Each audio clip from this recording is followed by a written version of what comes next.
Hello, now we are going to look at how to estimate and round numbers.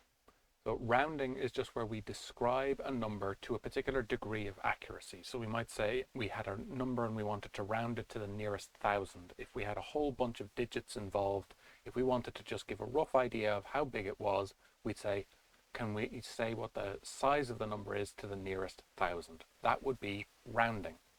A closely connected idea is to write a number to a particular number of significant figures. So significant means important, and figure is one of our digits. So what would be the most important digits in a number? If we wanted to, instead of writing all of the different digits out, all of the different numbers out that make up our number, could we just use one or two of them to give the best general description of the size of the number that we could? Now, we often do both of these things in general speech about numbers, and we're going to look at that now with our example. So we have a number 9,640, and we want to round that to the nearest thousand. So where we would do this automatically in normal speech is if I had earned, say, this much money over a year of doing jobs. If I'd earned this amount of money, would I tell everyone that I met that I earned, or whoever I was talking to about the money I'd earned, that I had earned 9,640 euro? Would I be more likely to say that I earned about 10,000 euro? That's how we might talk. We might say, if we wanted to be a little bit more accurate, that we earned 9,600 euro. Well, that's a description of the number to the nearest hundred. So we automatically abbreviate, we automatically round or estimate numbers when we're talking about them. And all we're doing here is formalizing that way of describing a number using less than all of its digits.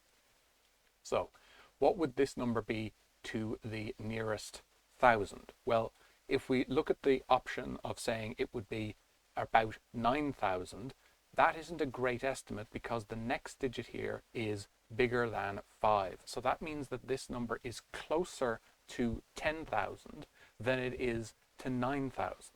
So we would say because this digit is 5 or greater, then we are going to round this up to being 10,000. That's a better description.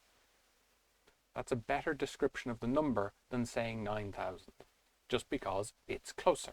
So if we had 9,500 or greater, that's closer to 10,000 than it is to 9,000. So that's what we round it to. To the nearest hundred, well, that means that if we want to have the 9 and then we want to think about the 600, do we need to round this up to 700? Well, no, because we have 640 is our relevant digits there. So we would say 640 is closer to 600 than it is to 700. So we would then just say to the nearest hundred, that would be 9,600. That's the most accurate way that we could say that to the nearest hundred, because it's closer to 600 than 700. To the nearest 10, well, then we're talking about our 40 here, and we just have a 0 here. There's no reason to round that up.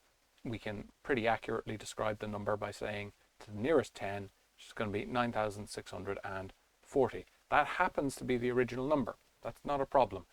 All we're interested in is what's the most accurate way to describe this to the nearest 10. And if it happens to be the same as the original number, it's totally fine. And to the nearest unit, well, we can just write down all of our digits, because at the moment we're dealing with whole numbers, so we don't have anything smaller than a unit right now. Now we're going to look at how to write numbers to a significant figure, and this is a very closely connected idea to how we would round numbers in daily life. If I again had earned 8,302 euro, I would be unlikely to say that number exactly like that to anyone if I was saying how much money I'd earned. I might say that I had earned 8,000 euro, or I might say that I had earned 8,300 euro. What choice am I making there? Well, what I'm saying is this is the most important digit for describing the size of the number. So this would be the most significant figure. This would be the first significant, or one significant figure. So if we wanted to write it that way, we'd say this is the most significant figure. So we would be writing that to one significant figure if we were to just say that it was about €8,000. The next most significant figure, if we want to give someone a general idea of the size of this number, would be to say 8,300. We'd include the next figure down, which would be our 300. So this would be the two significant figures would include the 8 and the 3, because they're the two most important numbers for describing the size of the overall number.